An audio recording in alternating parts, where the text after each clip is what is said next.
ಬಸವಣ್ಣ ಆಯ್ತು, ವಾಲ್ಮೀಕಿ ಆಯ್ತು, ಕೆಂಪೇಗೌಡರ ಹೆಸರನ್ನ ಮೆಟ್ರೋಗಿಡಬೇಕು ಅನ್ನುವಂತಹ ಕೂಗು ಕೂಡ ಜೋರಾಗಿತ್ತು. ಈಗ ಇದರ ನಡುವೆ ದಿವಂಗತ ಪವರ್ ಸ್ಟಾರ್ ಪುನೀತ್ ರಾಜ್ಕುಮಾರ್ ಹೆಸರನ್ನಿಡೋದಕ್ಕೆ ಮನವಿ ಕೇಳಿ ಬಂದಿದೆ ಅನ್ನೋದು ಗೊತ್ತಾಗ್ತಾ ಇದೆ. ವಾಂಟರಿ ಟೌನ್ ಮೆಟ್ರೋಗೆ ಪುನೀತ್ ಹೆಸರಿಡೋದಕ್ಕೆ ಮನವಿ. ಡಿಸಿಎಂ ಮುಂದೆ ಮನವಿಯನ್ನ ಸಲ್ಲಿಸಿದ್ದಾರೆ ಪದ್ಮಶ್ರೀ ಪುರಸ್ಕೃತ ರಾಜಣ್ಣ. ಭಕ್ತ ಕುಂಬಾರ ಚಿತ್ರ ಅಲ್ಲೇ ಚಿತ್ರೀಕರಣ ಆಗಿದೆ.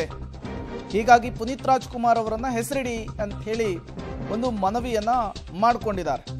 ಡಿಸಿಎಂಗೆ ಭಗವದ್ಗೀತೆಯನ್ನು ಕೊಟ್ಟು ಆಶೀರ್ವಾದವನ್ನು ಕೂಡ ರಾಜಣ್ಣ ಅವರು ಮಾಡಿರುವಂಥದ್ದು. ಈ ಸಂದರ್ಭದಲ್ಲಿ ಪುನೀತ್ ರಾಜ್ಕುಮಾರ್ ಅವರ ಹೆಸರನ್ನ ಮೆಟ್ರೋ ಸ್ಟೇಷನ್ಗೆ ಇಡಬೇಕು ಅಂಥೇಳಿ ಮನವಿಯನ್ನು ಕೂಡ ಮಾಡಿಕೊಂಡಿದ್ದಾರೆ. ಈಗಾಗಲೇ ಬಸವಣ್ಣನವರ ಹೆಸರಿಡೋದಕ್ಕೆ ವಾಲ್ಮೀಕಿ ಅವರನ್ನ ಹೆಸರಿಡಿ ಅಂಥೇಳಿ ಆ ಸಮುದಾಯದವರು, ಇಲ್ಲ ಕೆಂಪೇಗೌಡರು ಬೆಂಗಳೂರಿಗೆ ದೊಡ್ಡ ಪ್ರಮಾಣದಲ್ಲಿ ಕೊಡುಗೆ ಕೊಟ್ಟಿದ್ದಾರೆ, ಬೆಂಗಳೂರು ನಿರ್ಮಾತೃನೇ ಅವ್ರ ಹೆಸರಿಡಬೇಕು ಅನ್ನುವಂತಹ ಕೂಗು ಜೋರಾಗಿದೆ. ಅದರ ನಡುವೆ ಈಗ ಪುನೀತ್ ರಾಜ್ಕುಮಾರ್ ಹೆಸರಿಡಿ ಅನ್ನುವಂತಹ ಮನವಿಯು ಕೂಡ ಇವತ್ತು ಡಿಸಿಎಂ ಡಿ.ಕೆ. ಶಿವಕುಮಾರ್ ಅವರಿಗೆ ಸಲ್ಲಿಸಲಾಗಿದೆ. ಡಿಸಿಎಂ ಡಿ.ಕೆ. ಶಿವಕುಮಾರ್ ಅವರು ಬೆಂಗಳೂರು ನಡಿಗೆ ಕಾರ್ಯಕ್ರಮವನ್ನು ನಡೆಸ್ತಾ ಇದ್ದಂತಹ ಸಂದರ್ಭದಲ್ಲಿ ಈ ಘಟನೆ ನಡೆದಿರುವಂಥದ್ದು.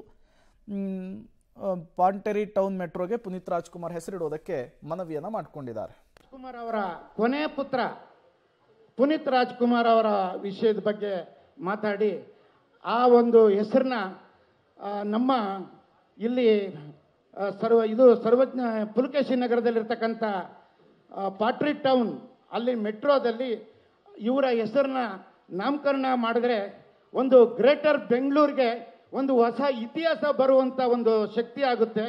ಯಾಕೆಂದರೆ ಪುನೀತ್ ರಾಜ್ಕುಮಾರ್ ಅವರ ಎಲ್ಲ ಅಭಿಮಾನಿ ದೇವರುಗಳು ಇಡೀ ರಾಜ್ಯದಲ್ಲೇ ಅಲ್ಲ, ಇಡೀ ದೇಶದಲ್ಲೇ ಅಲ್ಲ, ಇಡೀ ವಿಶ್ವದಲ್ಲೇ ಇರತಕ್ಕಂಥ ವ್ಯಕ್ತಿಗಳು.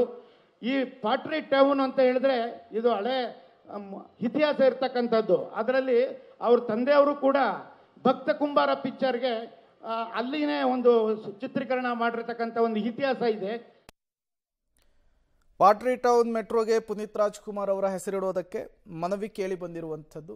ಡಿಸಿಎಂ ಡಿ.ಕೆ. ಶಿವಕುಮಾರ್ ಗಮನಕ್ಕೆ ತರುವಂತಹ ಕೆಲಸವನ್ನು ಮಾಡಿದ್ದಾರೆ. ನೋಡೋಣ ಡಿಸಿಎಂ ಡಿ.ಕೆ. ಶಿವಕುಮಾರ್ ಅವರು ಏನು ಮಾಡ್ತಾರೆ ಅಂತ.